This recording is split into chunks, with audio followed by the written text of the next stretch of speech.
तो now we will see the branching instruction. तो 8085 microprocessor में ब्रांचिंग 3 इंस्ट्रक्शन होती हैं। लाइक हमारे पास होते हैं jump instruction, call instruction and the return instruction. तो देखिए हर एक का पर्पस क्या होता है, क्यों यूज करी जाती हैं। तो अगर बात करें ये तीनों इंस्ट्रक्शन क्या होते हैं, कंडीशनल भी हो सकती है, अनकंडीशनल भी हो सकती है।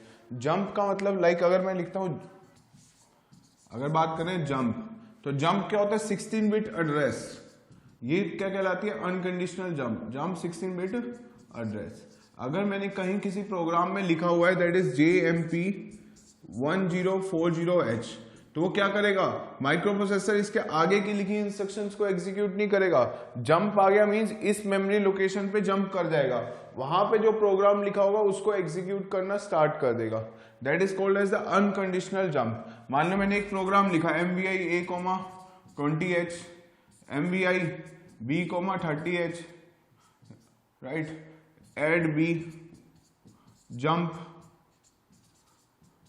4060H, right? Next is suppose ADI 40H, add C, right? ऐसा कोई प्रोग्राम लिखा हुआ है, तो देखिए पहले ये इंस्ट्रक्शन एग्जीक्यूट हो गई, फिर ये नेक्स्ट। जैसे ही जंप इंस्ट्रक्शन आई, जंप इंस्ट्रक्शन का मीनिंग क्या हुआ कि प्रोग्राम काउंटर को, मतलब प्रोसेसर को क्या पता है नेक्स्ट इंस्ट्रक्शन कहां पे है, 4060 है, तो प्रोग्राम काउंटर की वैल्यू क्या अपडेट हो जाएगी 4060। मींस प्रोसेसर को यहां पे इस मेमोरी लोकेशन पे जो प्रोग्राम लिखा होगा उसको एग्जीक्यूट करना है, इसके आगे की इंस्ट्रक्शन एग्जीक्यूट नहीं होंगी। That is jump instruction. Means ये क्या करेगा, इस मेमोरी लोकेशन पे जंप कर जाएगा प्रोसेसर, ठीक है, तो इसके आगे वाली इंस्ट्रक्शन तो एग्जीक्यूट नहीं होंगी।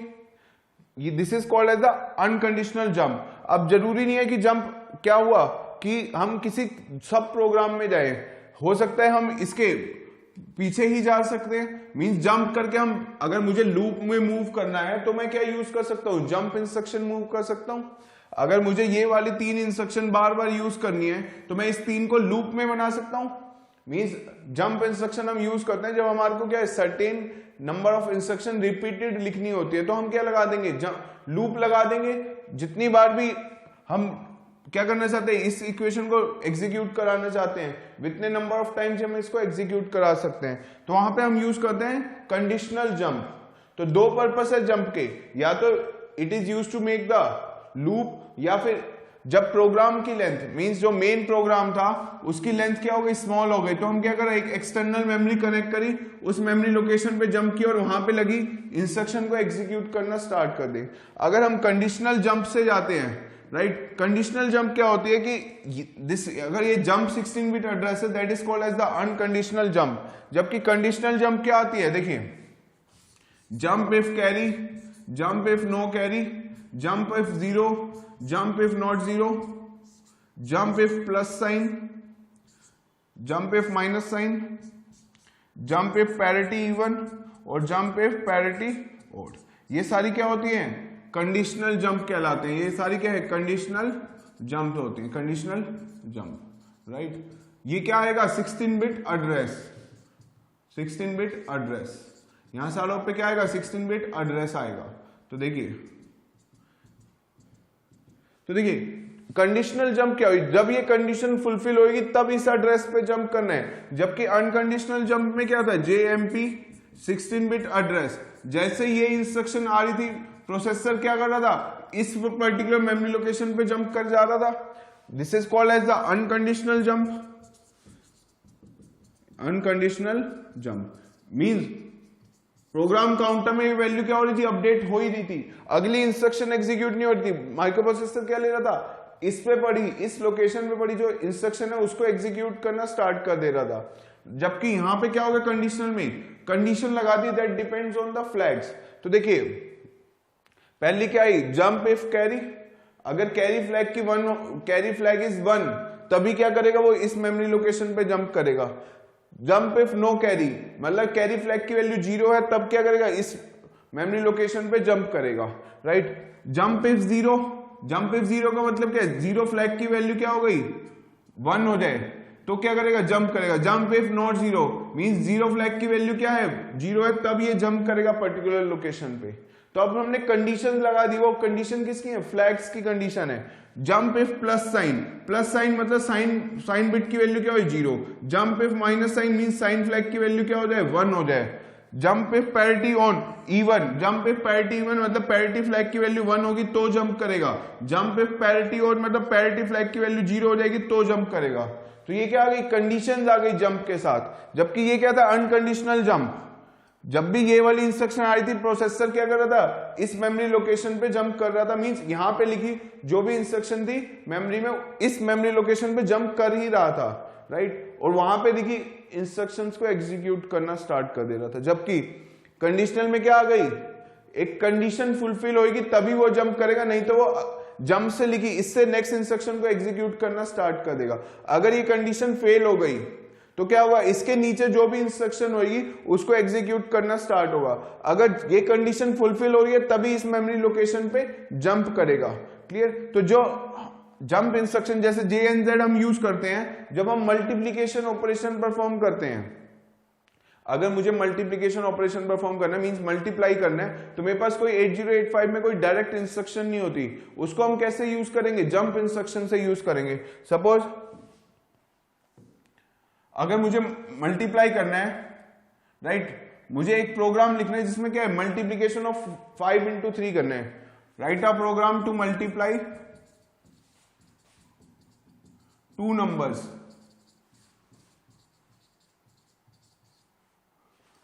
that is 05H and 03H। इन दो नंबर का मल्टीप्लीकेशन चाहिए, क्या होगा। तो देखिए मींस सिंपल क्या करना है मुझे, 5 को डेसिमल में भी ये कितना होगा 5, डेसिमल में कितना होगा 3, तो मेरे को क्या चाहिए 15 आना चाहिए। लेकिन मेरे पास तो डायरेक्ट मल्टीप्लिकेशन की इंस्ट्रक्शन ही नहीं होती है, तो मैं इसमें क्या लॉजिक लगाऊंगा। अगर मैं यूज करता हूं 5 + 5 + 5, यानी कि अगर मैं 5 को 3 बार ऐड कर देता हूं तब भी तो मेरा रिजल्ट 15 आता है। तो देखिए कैसे मल्टीप्लिकेशन का प्रोग्राम कैसे लिखा जाता है माइक्रो प्रोसेसर में 8085 में।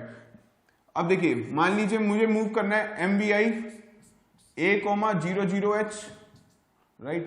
नेक्स्ट MVI कोई रजिस्टर ले लिया, मान लो C05H, एक रजिस्टर में क्या कर दिया, एक काउंटर की तरह मूव करेगा MVI B,03H, राइट। नेक्स्ट अब देखिए क्या लगा रहा हूं, this is add C DCR B, right. JNZ jump if 0, कहां पे जंप करना है हमें, कहां से एडिशन परफॉर्म करना है, जंप। सपोज अगर नहीं पता तो मैं इसको लूप लगा के भी कर सकता हूं, या तो मैं लिख सकता हूं लूप, या फिर इसका जंप इफ लूप, या फिर इसका लोकेशन बता सकता हूं कहां पे जंप करना है। तो देखिए दोनों मेथड्स क्या है, बिल्कुल करेक्ट होते हैं। तो देखिए अगर मुझे लोकेशन पता है कि इसकी लोकेशन क्या होगी, मान लो ये लोकेशन स्टार्ट हो रही है 1008H से, ठीक है, ये मेमोरी लोकेशन स्टार्ट हो रही है, this is the memory location. ये कितने बाइट की इंस्ट्रक्शन है, 2 बाइट की इंस्ट्रक्शन है, तो अगले मेमोरी का एड्रेस कितना होगा 009H। ये कितनी है, ये इंस्ट्रक्शन कितनी है 2 बाइट की इंस्ट्रक्शन है, मतलब 2 बाइट मेमोरी में ले रही होगी, तो 9 पे ये स्टार्ट हुआ, दिस इज 2 बाइट इंस्ट्रक्शन। देखिए मेमोरी में कैसे स्टोर हो रही होगी, तो अब हमें पता है कि मेमोरी में क्या होता है, या तो 1 बाइट इंस्ट्रक्शन होती है, या 2 बाइट या 3 बाइट इंस्ट्रक्शन होती है। अगर इस इंस्ट्रक्शन में 8 बिट का डेटा प्रेजेंट है तो ये क्या है 2 बाइट की इंस्ट्रक्शन है, यानी कि अगर इसका लोकेशन स्टार्ट हो रहा है 808 से, तो 808 और 809 तो ये ले जाएगा, तो अगली इंस्ट्रक्शन कहां पे आएगी, दैट इज 80AH पे। नेक्स्ट अगेन ये कितने बाइट की इंस्ट्रक्शन है, 2 बाइट की इंस्ट्रक्शन है, 8 बिट का डेटा प्रेजेंट है, तो A और B पे ये आ जाएगा, तो अगली इंस्ट्रक्शन कहां पे होगी 100CH पे। अगेन ये कितने बाइट की इंस्ट्रक्शन है, अगेन ये 2 बाइट की इंस्ट्रक्शन है, तो 2 बाइट की इंस्ट्रक्शन है, तो C और D पे ये आएगा, नेक्स्ट इंस्ट्रक्शन क्या आएगी E पे, राइट। नेक्स्ट ADC कितनी है 1 बाइट की इंस्ट्रक्शन है, तो अगली इंस्ट्रक्शन क्या आएगी, नेक्स्ट पे 1 बाइट चाहिए इसको, E पे स्टोर है, तो अगली क्या आएगी F पे। अगेन ये DCRB कितनी है 1 बाइट की इंस्ट्रक्शन है, देख लीजिए ये 1 बाइट की इंस्ट्रक्शन है, ये 1 बाइट की इंस्ट्रक्शन है, तो ये क्या आ जाएगा, दिस इज 1 बाइट इंस्ट्रक्शन। तो F के बाद क्या आता है 0 कैरी इज 1, राइट, तो दिस विल बी 0 1010H। ये आगे नेक्स्ट ये कितने बाइट की इंस्ट्रक्शन है, जंप, यहां कहां पे जंप करना है, this is a 3 byte instruction, jump if not 0 100EH 100EH, right.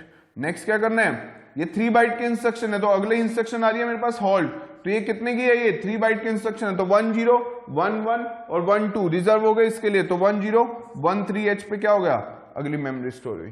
So suppose ये प्रोग्राम लिखा हुआ है, ठीक है, these are the memory locations, तो यहां पे हम लूप भी लिख सकते हैं या उस कहां पे जंप करना है उसको ऐसे उस मेमोरी का लोकेशन भी बता सकते हैं। तो देखिए क्या होगा, अब ये प्रोग्राम क्या कर रहा होगा, देखिए पहले बात करें MVI A,00H मींस क्या करना है, एक्यूमुलेटर में इस डेटा को मूव कराना है, एक्यूमुलेटर की वैल्यू क्या हो गई 00H, MVI C,05H ये क्या हो गया, मींस ये डेटा एक्यूमुलेटर रजिस्टर C में मूव हो गया, मूव इमीडिएट डेटा, तो C की वैल्यू क्या हो गई 05H, MVI B,03H तो क्या होगा, B की वैल्यू क्या हो गई, रजिस्टर B की value, move immediate data, B की वैल्यू हो गई 03H। नेक्स्ट हमने क्या करा, एड सी क्या करता है, A प्लस C, एक्यूमुलेटर का डेटा C के साथ ऐड होगा और रिजल्ट किस में स्टोर होगा, एक्यूमुलेटर में स्टोर होगा। एक्यूमुलेटर की वैल्यू क्या है 0, C की वैल्यू क्या है 05, तो ये एक्यूमुलेटर की वैल्यू क्या हो जाएगी 05H होगी, क्लियर। तो A क्या है 00H 05H, तो ये कितना हो गया 05H। Next decrement register B की वैल्यू क्या है 3, तो अब B की वैल्यू क्या हो जाएगी, डिक्रीमेंट क्या है, डिक्रीमेंट रजिस्टर B, यानी कि B की वैल्यू को क्या करना है -1 करना है, उसका डेटा क्या होगा -1, अभी क्या है 03, तो अब क्या हो जाएगा -1 करेंगे तो 02H, ये B की वैल्यू आ गई। नेक्स्ट क्या है, जंप इफ नॉट 0, मतलब जब तक Z की वैल्यू क्या हो जाए, कंडीशन फुलफिल हो रही है, मतलब Z की वैल्यू 0 है, jump if not 0 right, means Z flag is not 1। तो देखिए क्या इससे प्रीवियस वैल्यू जब इस रजिस्टर की वैल्यू 0 होगी तब Z की वैल्यू 1 होगी ना, अभी क्या है Z की वैल्यू 0 है, because this is a non zero number. Zero flag कब अपडेट होता है, जब रिजल्ट क्या आता है 0, ये रिजल्ट 0 आ रहा है क्या, नहीं, तो जीरो फ्लैग की वैल्यू अपडेट होगी, 1 होगी क्या, सेट होगी, नहीं होगी, बिकॉज जीरो फ्लैग की वैल्यू सेट कब होती है, जब रजिस्टर की वैल्यू क्या हो जाती है 0। तो ये क्या एक नॉन जीरो नंबर है, तो ये क्या हो रहा है, जंप इफ नॉट 0, तो 0 नहीं है, तो ये कंडीशन क्या हो रही है, फुलफिल हो रही है, Z की वैल्यू 0 है, जंप इफ नॉट 0 मतलब Z की वैल्यू क्या है 0 है, तो क्या करना है, इस लोकेशन पे जंप कर जाएगा, ये कंडीशन क्या हो रही है, फुलफिल हो रही है, मींस क्या हो रही है, सेटिस्फाई हो रही है, तो ये क्या कर जाएगा, इस वाली लोकेशन पे जंप कर जाएगा। अब यहां से दोबारा से इंस्ट्रक्शन स्टार्ट हो गई ADC, अब A की वैल्यू क्या थी 05, C की वैल्यू क्या है 05, तो अब ऑपरेशन क्या होगा, A plus C value stored हुई A में, A की वैल्यू क्या है 05H, B की वैल्यू क्या है 05H, तो ये कितना हो जाएगा A की value, that is 0AH, clear. Next क्या आएगा, देखिए एड B, डी क्या है डिक्रीमेंट B को डिक्रीमेंट करेंगे, अभी 2 है, तो B की वैल्यू क्या हो जाएगी, डिक्रीमेंट बाय 1, -1 करेंगे तो क्या बचेगा 01H, क्या B की वैल्यू 0 हुई है, नहीं, तो Z की 0 फ्लैग की वैल्यू अभी भी क्या है 0। नेक्स्ट कंडीशन क्या आ रही है, JNZ जंप इफ नॉट 0, बिल्कुल कंडीशन फुलफिल हो रही है, 0 फ्लैग की वैल्यू 1 होगी तो कंडीशन फेल हो जाएगी, अभी कंडीशन फुलफिल हो रही है, कंडीशन फुलफिल हो रही है तो वो क्या करेगा, इस वाली लोकेशन पे जंप कर जाएगा दोबारा से, तो इस वाली लोकेशन क्या है, यहां पे जंप कर गया। अब दोबारा से क्या आ रहा है, एड C, एक्यूमुलेटर में वैल्यू क्या है 0AH, तो अगेन ऑपरेशन क्या परफॉर्म होगा, A plus C into A की वैल्यू क्या है 0A, C की वैल्यू क्या है 05, तो ये क्या अपडेट हो गया, दिस इज वैल्यू किसमें आ गई, एक्यूमुलेटर में कितनी आ गई है, A प्लस 5 कितना हो गया, दैट इज 15, मीन 0FH, तो A की वैल्यू क्या आ गई 0FH। अगेन डिक्रीमेंट B की वैल्यू क्या है 01, अब B की वैल्यू डिक्रीमेंट करेंगे 1 से -1 करेंगे तो क्या बचेगा 00H, रजिस्टर की वैल्यू क्या हो गई 0 हो गई, तो 0 फ्लैग क्या अपडेट हो गया 1 हो गया, राइट, इस इंस्ट्रक्शन के बाद 0 क्या हो गया 1। अब क्या कह रहा है condition, JNZ jump if not 0, लेकिन 0 तो एक्टिवेट हो चुका है, तो अब की बार कंडीशन क्या हो गई, फेल हो गई, तो अब ये जो प्रोसेसर है वो इस एड्रेस पे जंप नहीं करेगा, वो क्या करेगा, इससे जब कंडीशन फेल हो जाती है तो क्या करेगा, उससे अगली इंस्ट्रक्शन पे जाएगा। नेक्स्ट इंस्ट्रक्शन क्या आ गई, हॉल्ट का मीनिंग क्या होता है, stop, right, halt is the last instruction of every programme, जब हॉल्ट इंस्ट्रक्शन आती है तो क्या होता है, प्रोग्राम काउंटर अपनी वैल्यू को इंक्रीमेंट करना बंद कर देता है, वहीं पे स्टॉप हो जाता है। So this is generally the last instruction, या इसके बाद जो भी इंस्ट्रक्शन आएगी वो उसको एग्जीक्यूट करा, अगली इंस्ट्रक्शन क्या आ गई हॉल्ट, तो वहीं पे क्या हो जाएगा, स्टॉप कर जाएगा, मींस ये प्रोग्राम क्या हो गया, कंप्लीट हो गया। तो देखिए कंप्लीट होने के बाद एक्यूमुलेटर की वैल्यू क्या आ रही है 05H। यही तो हम कह रहे थे कि मल्टीप्लीकेशन हो गया, 05 इंटू 03 क्या होगा 0FH होता है। तो वो हमने कैसे यूज करा, यहां से लेके ये वाली इंस्ट्रक्शंस को क्या कर दिया गया, लूप लगा दिया गया, बार बार ये इंस्ट्रक्शन यूज करनी थी तो मुझे बार बार लिखने की जरूरत नहीं पड़ी। अगर मैं ऐड सी 3 बार लिखता, उसकी जगह मैंने क्या लगा दिया, एक लूप लगा दिया, मींस एक वैल्यू को क्या कर दिया, काउंटर सेट कर दिया। तो ये कितनी बार लूप चलना चाहिए था, 3 टाइम्स। तो बी में वैल्यू क्या आ गई, 3 आ गई। तो ये काउंटर क्या हो गया, काउंटर की तरह काम किया। तो ये एडवांटेज होता है जंप का, कि जब मुझे क्या करना है, कुछ सर्टेन नंबर ऑफ इंस्ट्रक्शन को बार बार एग्जीक्यूट करना है तो उसको बार बार लिखने की जरूरत नहीं होती, वहां पे क्या लगा दो, लूप लगा दो। बट वो लूप कैसा होगा, that must be a jump instruction लगा रहे हैं, मतलब लूप लगा रहे हैं तो हम क्या करें, एक कंडीशन उसके साथ लगा रहे हैं। नहीं तो वो हमेशा, अगर ये अनकंडीशनल जंप होती तो वो तो इनफाइनाइट टाइम्स इसी में ही घूमता रहता। अगर यहां पे JNZ ना होके JMP होता तो क्या होता है, जंप 00H, तो जब भी ये इनफाइनाइट टाइम्स मूव करता ही रहता, इस लूप से बाहर ही नहीं आ पाता। क्लियर, इसलिए हमने क्या यूज करी है, कंडीशनल जंप इंस्ट्रक्शन यूज करी है। क्लियर। या दूसरा एप्लीकेशन होता है जंप का, सपोज मैं प्रोग्राम लिख रहा हूं MVI A, 34H, MVI B, 38H, 08H, add B, right. उसके बाद मैंने लिख दिया जंप 4008H। इस मेमोरी लोकेशन पे जंप करना है तो पहले वो इसको एग्जीक्यूट करेगा, दूसरी बार इसको एग्जीक्यूट करेगा, तीसरी बार इसको, उसके बाद क्या दिया, जंप आ गया तो प्रोग्राम काउंटर आगे वाली लिखी हुई इंस्ट्रक्शन को एग्जीक्यूट नहीं करेगा, वो क्या करेगा, इस वाली मेमोरी लोकेशन पे जंप कर जाएगा। इस मेमोरी लोकेशन पे जो भी इंस्ट्रक्शन होंगी उसको एग्जीक्यूट करना स्टार्ट कर देगा। सपोज ये मेमोरी लोकेशन क्या आ गई, 4008H, राइट। ये क्या है, मेमोरी लोकेशन है, जंप करना है प्रोसेसर को इस मेमोरी लोकेशन पे, मींस प्रोग्राम काउंटर की वैल्यू क्या हो जाएगी, अपडेट 4008। प्रोग्राम काउंटर क्या बताता है, नेक्स्ट इंस्ट्रक्शन का एड्रेस होल्ड करता है, तो जब जंप इंस्ट्रक्शन आएगी तो प्रोग्राम काउंटर की वैल्यू क्या अपडेट हुई है, 4008। तो प्रोसेसर को क्या बता रहा है कि अगली इंस्ट्रक्शन कहां पे पड़ी है, 4008H पे। तो इस मेमोरी लोकेशन पे जो भी इंस्ट्रक्शंस पड़ी होंगी उनको एग्जीक्यूट करना स्टार्ट कर देगा, राइट। लेकिन अगर वो चला गया इससे तो वो वापस नहीं आ पाएगा, अपनी जिस पोजीशन पे छोड़ के गया था वहीं उस पे, यानी कि ये मेन प्रोग्राम एग्जीक्यूट कर रहा था, यहां पे क्या करा, इस लोकेशन पे जंप करा। अब वो वापस से अपने मेन प्रोग्राम में वापस नहीं आ सकता। अगर मैं इसको कह रहा हूं कि ये सब प्रोग्राम था मेरा, ये क्या है, मेरा मेन प्रोग्राम है, ये क्या है, मेन प्रोग्राम, इस मेन प्रोग्राम को एग्जीक्यूट कर रहा था, सडनली क्या आ गई, जंप इंस्ट्रक्शन आ गई, तो वो क्या गया, इस मेमोरी लोकेशन पे चला गया और यहां पे लिखी इंस्ट्रक्शन को एग्जीक्यूट कर दिया। लेकिन अब वापस से मेन प्रोग्राम में रिटर्न नहीं हो सकता वो, राइट। तो जंप इंस्ट्रक्शन हम तभी प्रेफर करते हैं जब क्या हो, लूप हमें लगाना हो, मींस सर्टेन इक्वेशंस को नंबर ऑफ टाइम्स यूज करना है, तो मैं क्या यूज करूंगा, जंप इंस्ट्रक्शन यूज करूंगा। किसके साथ यूज करूंगा, कंडीशन के साथ, कुछ कंडीशनल जंप इंस्ट्रक्शंस यूज करेंगे, राइट। बिकॉज अनकंडीशनल लगा के अगर मैं मूव कर रहा हूं तो इनफाइनाइट टाइम जो लूप में ही मूव करता रह जाऊंगा, राइट। तो ये दो पर्पस है जंप के। अगर सपोज मेन प्रोग्राम की मेमोरी स्मॉलर थी तो हम किसी दूसरी पोजीशन पे जाके भी प्रोग्राम लिख सकते हैं, मींस लेंथ ऑफ प्रोग्राम क्या थी, बहुत ज्यादा थी, बट जो अवेलेबल मेमोरी थी वो बहुत कम थी, तो हमारा पूरा प्रोग्राम उसमें हम स्टोर नहीं कर सकते थे। तो हमने एक मेमोरी और लोकेशन लेके मींस दूसरी मेमोरी कनेक्ट करके वहां पे rest of the program solve कर दिया। तो मुझे इस प्रोग्राम में क्या लिखना पड़ेगा, एक जंप इंस्ट्रक्शन लगी होगी, ठीक है। अब यहां पे लगे हुआ प्रोग्राम एग्जीक्यूट हो जाएगा, लेकिन वापस से वो रिटर्न नहीं करेगा।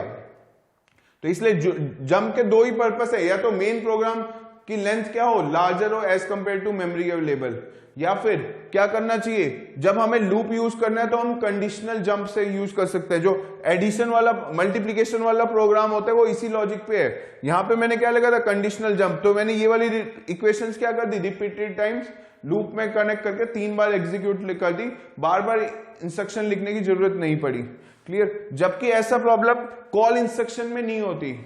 कॉल इंस्ट्रक्शन भी क्या है, देखिए अगर मैं बात करूं कॉल की, तो कॉल भी क्या होती है, call instruction is also a type of conditional call and unconditional call. उसका प्रोसेस क्या होता है, थोड़ा डिफरेंट होता है कॉल से।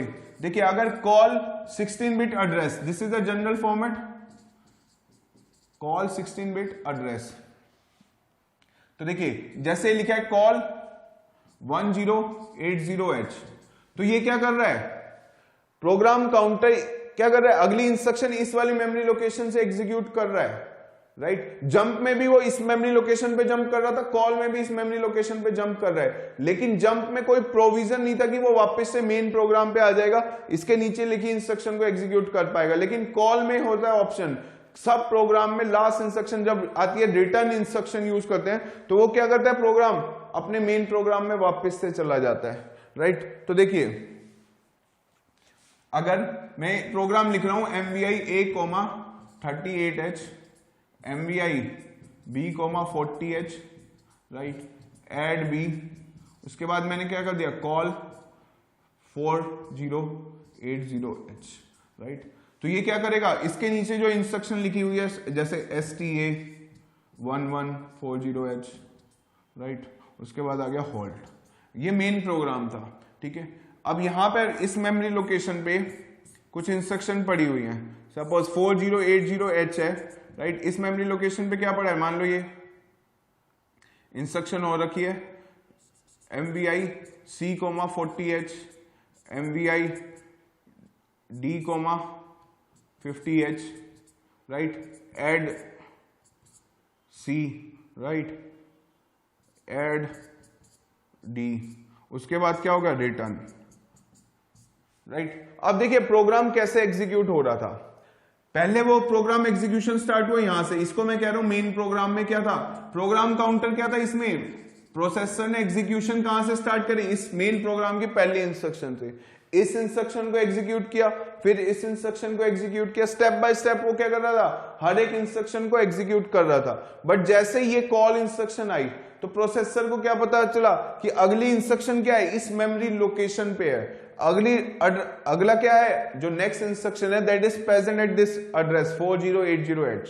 लेकिन प्रोसेसर क्या करेगा, प्रोग्राम काउंटर में ये वैल्यू अपडेट होगी, लेकिन उससे पहले वो क्या करेगा, उसको रिटर्न भी तो आना है मेन प्रोग्राम में, तो कैसे, उसको कैसे पता कि रिटर्न इसी इंस्ट्रक्शन पे वापस आना है, उसके लिए वो क्या करता है, कॉल इंस्ट्रक्शन में क्या होता है, देखिए जो प्रोग्राम काउंटर की वैल्यू होती है वो किस में स्टोर करी जाती है, टेम्परेरी स्टैक में स्टोर करी जाती है, और जब वो रिटर्न इंस्ट्रक्शन आती है तो वो क्या करता है, प्रोग्राम काउंटर अपनी वैल्यू को वापस ले लेता है स्टैक से, ताकि उसको पता चल जाए कि वापस रिटर्न कहां किस पोजीशन पे करना है, राइट। तो सपोज ये वाली लोकेशन थी 1146H, राइट, ये कितने बाइट की इंस्ट्रक्शन है, 2 बाइट की इंस्ट्रक्शन है, तो 46 और 47 तो ये हो गया। नेक्स्ट 1148, दिस इज 1148H पे ये प्रेजेंट होगा।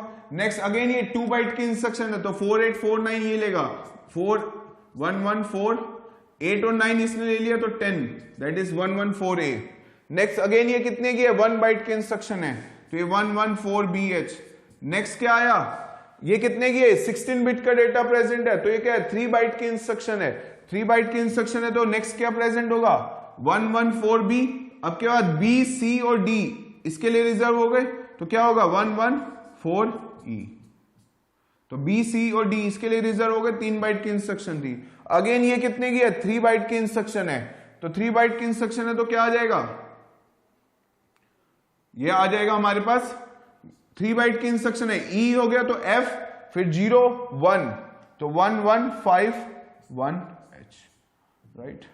तो E के बाद क्या है, F के बाद क्या आएगा, 0 के बाद अगले पे क्या होगा, 0 तक तो ये रिजर्व हो गया, तो जब F आया, F के बाद कैरी हुआ 1, तो ये क्या आ गया 1151H पे ये इंस्ट्रक्शन प्रेजेंट होगी। अब देखिए नेक्स्ट कैसे एग्जीक्यूट करेगा, यहां पे देखो पहली इंस्ट्रक्शन है, इस पे देखिए प्रोग्राम काउंटर का रोल समझिए। यहां पे प्रोग्राम काउंटर क्या करता है, प्रोग्राम काउंटर क्या होता है, 16 बिट का रजिस्टर होता है, जिसमें क्या होता है, एड्रेस होता है नेक्स्ट इंस्ट्रक्शन का, जो नेक्स्ट इंस्ट्रक्शन एग्जीक्यूट करनी है उसका एड्रेस स्टोर करते रखता है प्रोग्राम काउंटर। वो प्रोसेसर को बताता है कि अगली इंस्ट्रक्शन कहां पे है। तो यहां से प्रोग्राम क्या हुआ, स्टार्ट हुआ, तो प्रोग्राम काउंटर की वैल्यू क्या हुई, अपडेट 1146। तो प्रोग्राम काउंटर ने प्रोसेसर को बताया पहली इंस्ट्रक्शन ये थी, तो जब ये एग्जीक्यूट होगी प्रोग्राम काउंटर की वैल्यू अपडेट क्या हो गई, अगली इंस्ट्रक्शन जो एग्जीक्यूट होने वाली है उसका एड्रेस स्टोर करता है, तो प्रोग्राम काउंटर में वैल्यू क्या हो गई 1148, राइट। जब प्रोसेसर ने इसको एग्जीक्यूशन स्टार्ट करा तो प्रोग्राम काउंटर क्या अपडेट हो गया 114AH। तो तो ये जब ये वाली एग्जीक्यूट हो रही थी तो वो प्रोग्राम काउंटर ऑटोमेटिकली क्या हो गया, अपडेट हो गया कि वो अगली इंस्ट्रक्शन को पॉइंट करने लग गया। अगली इंस्ट्रक्शन का एड्रेस स्टोर करता है प्रोग्राम काउंटर, तो इस पे स्टोर करने लग गया। ये कितने की थी, 3 बाइट की इंस्ट्रक्शन थी, तो प्रोग्राम काउंटर की वैल्यू अपडेट क्या हुई, 4 ही। लेकिन जब प्रोसेसर ने, ठीक है, प्रोग्राम काउंटर पे वैल्यू क्या आ गई है, 4 ही, लेकिन जब प्रोसेसर में देखा कि ये क्या है, कॉल इंस्ट्रक्शन है, मीन जब उसको डिकोडिंग होगी, ऑपकोड फेच हुआ होगा, तो उसने क्या कहा कि जो प्रोग्राम काउंटर है वो क्या लेगा, प्रोग्राम काउंटर में वो नई वैल्यू अपडेट करेगा, वो बताएगा प्रोग्राम काउंटर के कि अगली इंस्ट्रक्शन यहां पे नहीं है, वो ये वाले इस पर्टिकुलर लोकेशन पे है। तो वो क्या करेगा प्रोग्राम काउंटर में जो वैल्यू आई है उसको वो क्या करेगा, स्टैक पे स्टोर करेगा, स्टैक पे स्टोर कर देगा अपनी वैल्यू को। तो देखिए स्टैक पे कैसे स्टोर करेगा, ये बात कर रहे हैं स्टैक क्या होता है, it is a part of a RAM which is used to store a temporary data. तो देखिए स्टैक में अगर हम बात करें 11, मान लो ये एड्रेस आ रहा है, दिस इज 119 के बाद suppose let's take it 93H, ये क्या होगा 1192H, 1191H, जबकि आगे क्या होगा 119, दिस इज 94H, राइट, ऐसे चलता रहेगा इस स्टैक में। सपोज स्टैक क्या होता है, स्टैक पॉइंटर में क्या होता है, जो सबसे टॉप एलिमेंट है, मान लो यहां तक स्टैक की वैल्यू क्या हो रखी है, फुल हो रखी है, XY, XX, YY, ऐसी कुछ वैल्यू फिल हो रखी है, मतलब स्टैक क्या होता है, यहां तक फुल हो रखा है। तो स्टैक बताया था कैसे काम करता है, कि जैसे हम, it works on a principle of LIFO, means last in first out. तो एक के ऊपर एक प्लेस किया जाता है, कि जैसे हम प्लेट्स रखते हैं तो एक के ऊपर एक प्लेट रखते हैं, सबसे ऊपर वाली प्लेट क्या होती है, सबसे पहले रिमूव होती है, तो इसी को कहते हैं जो लास्ट इन हुई है वो क्या होगी, फर्स्ट आउट। अगर मुझे कुछ प्लेट उसके ऊपर रखनी है तो मैं क्या रखूंगा, उस प्लेट के ऊपर ही प्लेस करेंगे कुछ। तो ये क्या होगा, अगर ये स्टैक यहां तक फिल है तो इसके ऊपर जो वैल्यू आएगी वो यहां पे स्टोर होगी, उसी के ऊपर स्टोर होगी। अगर वैल्यू को रिमूव करना है तो स्टैक के टॉप से ही रिमूव होगी, यानी कि वैल्यू को अगर स्टोर कराना है स्टैक में तो स्टैक में क्या करने का, स्टैक के टॉप पे स्टोर करी जाएगी। अगर वैल्यू को एक्सेस करना है स्टैक से तो स्टैक के टॉप से एक्सेस करी जाएगी, राइट। कि जैसे वो एग्जांपल होता है कि प्लेट का एक के ऊपर एक प्लेट रखी है, तो जो सबसे टॉप की प्लेट है उसी को पहले क्या करेंगे, एक्सेस करनी है तो सबसे टॉप की प्लेट लेके जाएंगे। अगर कुछ रखना है तो उस जो टॉप की प्लेट है उसी के ऊपर एक प्लेट रखेंगे। सिमिलरली यहां भी क्या हो रहा है, स्टैक, सपोज ये स्टैक था, तो स्टैक पॉइंटर क्या करता है, स्टैक पॉइंटर में क्या होता है, स्टैक के टॉप एलिमेंट का एड्रेस होता है। स्टैक पॉइंटर क्या कर रहा होगा, इसको पॉइंट कर रहा होगा। लेकिन अगर कॉल इंस्ट्रक्शन है तो प्रोग्राम काउंटर को क्या करना है, वापस से इसी इंस्ट्रक्शन पे एग्जीक्यूट करना है। प्रोग्राम काउंटर जब ये इंस्ट्रक्शन आई थी तो उस पे अपडेट क्या हो गया था, 114 ही, लेकिन जब प्रोसेसर ने डिकोड किया तो उसको क्या पता लगा, ये कॉल इंस्ट्रक्शन है, तो कॉल इंस्ट्रक्शन है तो इस पर्टिकुलर लोकेशन पे जंप करना है, राइट। तो प्रोग्राम काउंटर में जो वैल्यू है, ये वैल्यू है प्रोग्राम काउंटर की, प्रोग्राम काउंटर ये इंडिकेट कर रहा था, तो प्रोग्राम काउंटर क्या कर देगा, अपनी वैल्यू को स्टोर करेगा स्टैक में, बिकॉज उसको वापस इसी एड्रेस पे वापस आना है। जंप में ये ऑप्शन नहीं था, जंप में वो मेन प्रोग्राम में वापस नहीं जा सकता था, लेकिन कॉल में वो क्या आना है, उसको उसी इंस्ट्रक्शन पे वापस रिटर्न करना है जहां पे क्या हो रहा है, छोड़ के जा रहा है। तो इसको कैसे पता लगेगा किस मेमोरी लोकेशन पे रिटर्न करना है, जो प्रोग्राम काउंटर की वैल्यू है वो क्या होगी, अपनी वैल्यू को वो स्टैक में स्टोर करेगा। कैसे करेगा, देखिए 114EH है, यानी कि इस 16 बिट के डेटा, ये क्या है 16 बिट का डेटा, ये स्टैक के टॉप में स्टोर करेगा। प्रोग्राम काउंटर की वैल्यू है 114EH, क्लियर। तो देखिए ये क्या है, ये लोअर बाइट है, ये क्या है हायर बाइट। तो हमें पता है लोअर बाइट लोअर एड्रेस में जाती है, हायर बाइट हायर एड्रेस में। तो स्टैक के टॉप में देखो 1192 1191, तो ये क्या हायर बाइट, ये क्या हायर एड्रेस है, ये क्या लोअर एड्रेस। तो हायर बाइट हायर एड्रेस में आएगी, यानी कि 11H यहां स्टोर होगा। ये क्या है लोअर एड्रेस, लोअर एड्रेस हमेशा किस में जाता है, लोअर बाइट किस में जाती है, लोअर एड्रेस में। तो ये क्या है लोअर बाइट है, तो यानी कि लोअर एड्रेस में क्या आ जाएगा 4EH। तो प्रोग्राम काउंटर ने वैल्यू क्या कर दी, स्टोर कर दी स्टैक में। स्टैक पॉइंटर क्या करता है, स्टैक के टॉप एलिमेंट का होल्ड करता है। तो पहले स्टैक के पास क्या थी 1193, अब स्टैक पॉइंटर की वैल्यू क्या हो गई 1191। स्टैक में जो टॉप एलिमेंट होता है उसका एड्रेस होता है स्टैक पॉइंटर में। तो पहले जब प्रोग्राम काउंटर ने वैल्यू नहीं लिखी थी तो स्टैक पॉइंटर की वैल्यू क्या थी 1193। अब क्या हो गया, कितने बाइट का डेटा आया, 16 बिट का डेटा आया, यानी कि एक मेमोरी लोकेशन पे तो 1 बाइट का डेटा आता है, यानी कि स्टैक पॉइंटर की वैल्यू क्या हुई है, डिक्रीमेंट हो गई 2 से। जो भी वैल्यू होगी स्टैक पॉइंटर की वैल्यू क्या हो गई, डिक्रीमेंट बाय 2 हो गई। अब प्रोग्राम काउंटर ने तो अपनी वैल्यू स्टोर करवा दी, अब नई वैल्यू क्या अपडेट हुई इसमें 4080। तो प्रोग्राम काउंटर ने क्या बताया, एक नई वैल्यू अपडेट हो गई, वो क्या हो गई 4080। क्लियर। अब क्या करेगा, यहां पे पड़ी हुई इंस्ट्रक्शन को एग्जीक्यूट करेगा, लेकिन जैसे ही यहां पे इंस्ट्रक्शन लास्ट वो रिटर्न इंस्ट्रक्शन आएगी, जैसे ही इस प्रोग्राम में, इसको कह रहे हैं सब प्रोग्राम इज, जहां से वो क्या करेगा, अभी मेन प्रोग्राम में रिटर्न करेगा।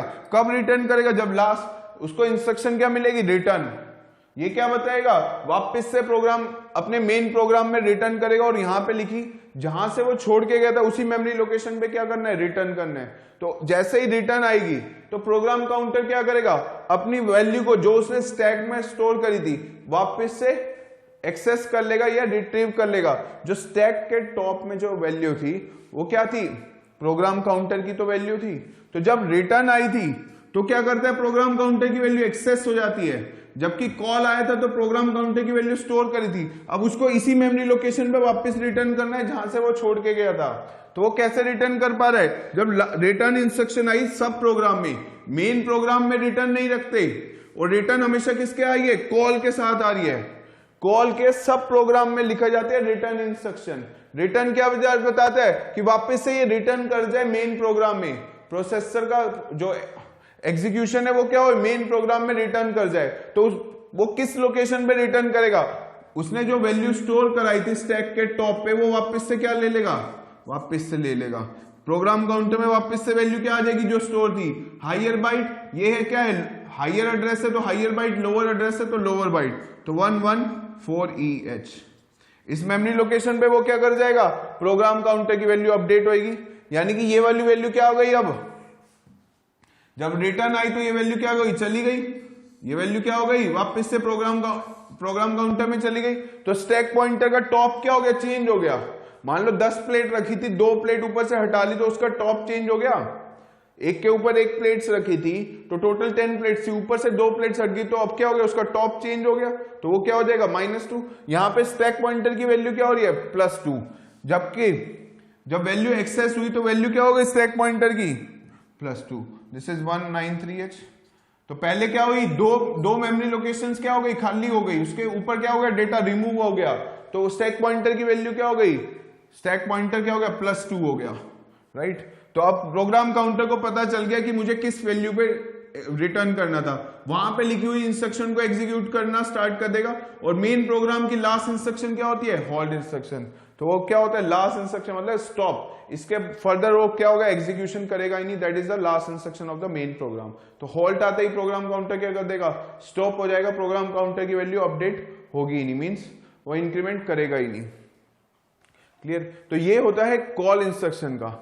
अब कॉल में भी हम कंडीशन लगा सकते हैं, रिटर्न में भी कंडीशन लगा सकते हैं, लेकिन हमेशा याद रखिए जो रिटर्न है वो हमेशा क्या होगा, कॉल के सब प्रोग्राम में यूज करेंगे, मेन प्रोग्राम में रिटर्न नहीं यूज करेंगे।